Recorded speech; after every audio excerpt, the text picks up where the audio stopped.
मैं अयोध्या नगर बोल रहा हूं। मेरा नाम अयोध्या इसलिए पड़ा क्योंकि मुझे युद्ध में ना तो कभी पराजित किया जा सका और ना ही किया जा सकेगा। वेदों में मुझे ईश्वर की नगरी कहा गया है और मेरी संपन्नता की तुलना स्वर्ग से की गई है। आदिकाल से मैं पवित्र सरयू नदी के तट पर 12 योजन लंबाई और 3 योजन चौड़ाई में बसा था। कई शताब्दियों तक मैं सूर्यवंशी राजाओं की राजधानी रहा। मेरा इतिहास हिंदू धर्म के सबसे पुराने इतिहासों में से एक है। मेरी उत्पत्ति ब्रह्मा जी के मानस पुत्र मनु से संबंधित है। मैं और मेरा सूर्यवंश मनु के पुत्र इक्ष्वाकु से प्रारंभ हुआ था। वेदों और पुराणों में मुझे अयोध्या के नाम के साथ और भी कई प्राचीन नामों से पुकारा गया है, जैसे साकेत, कौशलपुर, अवध, श्रावस्ती और अयोध्या। मेरा नाम अयोध्या यूं ही नहीं पड़ा, बल्कि इसके पीछे बहुत बड़ा धार्मिक महत्व है।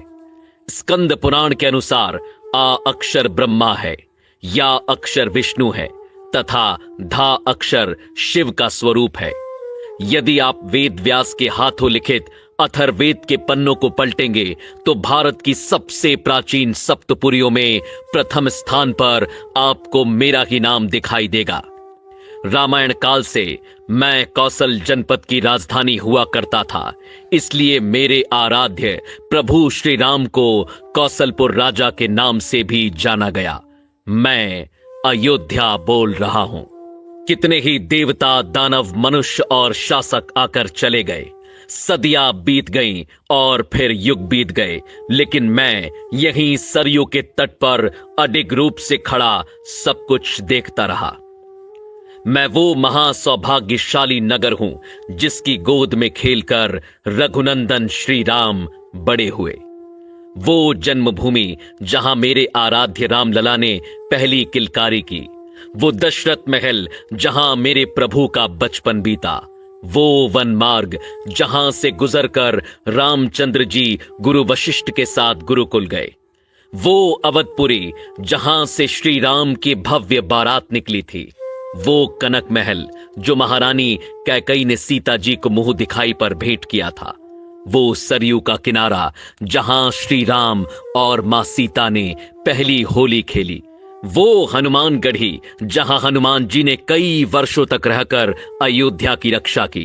वो राम की पैड़ी जहां खड़े होकर राम लक्ष्मण ने संसार के सारे तीर्थ स्थानों के एक साथ दर्शन किए। वो सहस्त्रधारा घाट जहां लक्ष्मण जी ने अपनी देह त्यागी और शेषनाग के रूप में दिखाई दिए।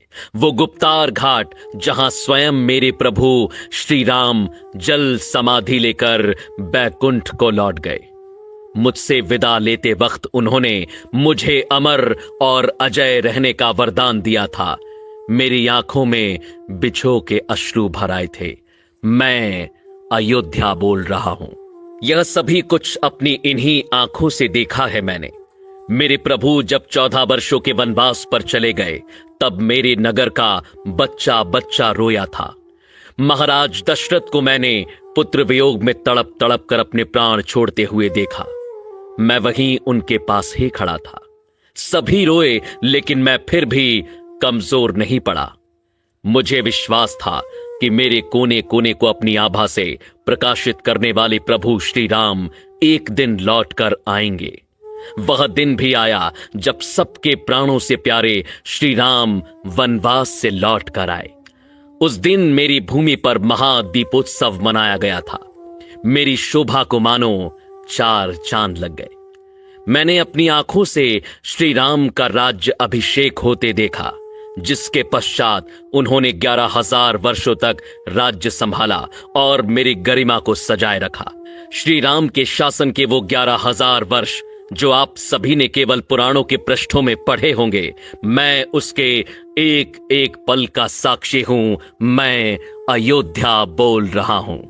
लेकिन मेरे प्रभु के बैकुंठ लौट जाने के बाद मैंने जो अथाह संघर्ष किया, उसकी आप कल्पना भी नहीं कर सकते। श्री राम के जाते ही संपूर्ण अयोध्या पर बसने वाले मंदिर, राजमहल, घर द्वार, सभी कुछ को मैंने सरयू में समाहित होते देखा। वह दृश्य मैं आज भी नहीं भूल सकता, जब मात्र मेरी भूमि ही शेष रह गई थी। अनेकों वर्षों तक यह भूमि यूं ही रिक्त पड़ी रही और मैं प्रतीक्षा करता रहा इसे पुनः सुसज्जित करने वाले की। अनेकों वर्षों बाद यह प्रतीक्षा खत्म हुई और भगवान राम के पुत्र महाराज कुश ने अपनी युवावस्था में सर्वप्रथम अपने पिता श्री राम की पुण्य जन्मभूमि पर मंदिर का निर्माण करवाया। सूर्यवंश की अगली 44 पीढ़ियों तक यह अस्तित्व में रहा। वर्ष बीतते गए और पूरा युग बीत गया। मैंने द्वापर युग का आरंभ भी देखा और उसका अंत भी। सूर्यवंश के अंतिम राजा बृहदबल की मृत्यु महाभारत के युद्ध में अभिमन्यु के हाथों हुई और उसके बाद मैं एक बार फिर अकेला पड़ गया। कलयुग का आरंभ हुआ। समय के साथ धीरे धीरे मैं लुप्त होने लगा। मेरे अयोध्या नाम को जानने वाले सभी मुझे छोड़कर चले गए। कलयुग के आते ही मेरी फिर से अस्तित्व में आने की उम्मीद टूटने लगी। लेकिन कदापि मेरे आराध्य श्री राम की ही कृपा थी कि कलयुग के आरंभ में एक दिन चक्रवर्ती सम्राट विक्रमादित्य शिकार खेलते हुए मेरी अयोध्या भूमि पर पहुंचे। मुझे एक असामान्य भूमि जानकर उन्होंने खोज आरंभ की और यह ज्ञात किया कि यह श्री राम की अवध भूमि है। तब विक्रमादित्य ने यहां भव्य राम मंदिर के साथ साथ 360 मंदिरों का निर्माण कराया, जिनकी भव्यता देखते ही बनती थी। कलयुग में मुझ अयोध्या का अस्तित्व एक बार फिर लौट आया। इसके बाद समय समय पर मैंने अच्छे और बुरे दिन देखे, लेकिन मैं अडिग रहा। साल 1033 में मुगल आक्रांता सालार मसूद ने मेरे मंदिरों को ध्वस्त किया, जिसके बाद गढ़वाल वंश के राजाओं ने फिर मंदिर का निर्माण कर मुझे खड़ा किया। साल 1528 में मुगल बादशाह बाबर के निर्देशों पर फिर मुझे कुचलने की कोशिश की गई और मेरे सर्वस्व श्री राम के पूज्य जन्म स्थान पर बलपूर्वक मस्जिद खड़ी कर दी गई। मेरे रामलला से प्रेम करने वालों के हृदय में ये आग धधकती रही कि श्री राम को न्याय कब मिलेगा, और 1853 में यह आग भड़क उठी जब यहां पहली बार हिंदू मुसलमानों के बीच दंगे हुए। उस समय अंग्रेजी सरकार ने अस्थायी रूप से समझौता कराया। साल 1949 की खुदाई में यहां श्री राम के अवशेष मूर्तियां पाई गईं, जिसके बाद 1950 में सिविल कोर्ट में मूर्ति स्थापित करने की इजाजत मांगी गई। साल 1961 में एक बार फिर मेरी जागती उम्मीदों पर प्रहार हुआ और मेरे आराध्य श्री राम की मूर्तियां हटाने की कोशिश की गई। साल 1984 में विश्व हिंदू परिषद ने मंदिर निर्माण के लिए कमेटी का गठन किया और हिंदुओं को एक छोटी सी विजय के रूप में यहां अपने प्रभु श्री राम की पूजा करने की अनुमति मिली। इसी क्रम में साल 1992 में कई हिंदू संगठनों ने मिलकर मस्जिद के विवादित ढांचे को गिरा दिया, जिसके बाद देश भर में सांप्रदायिक दंगे भड़क उठे, जिसमें 2000 से ज्यादा लोगों को अपने प्राणों की आहुति देनी पड़ी।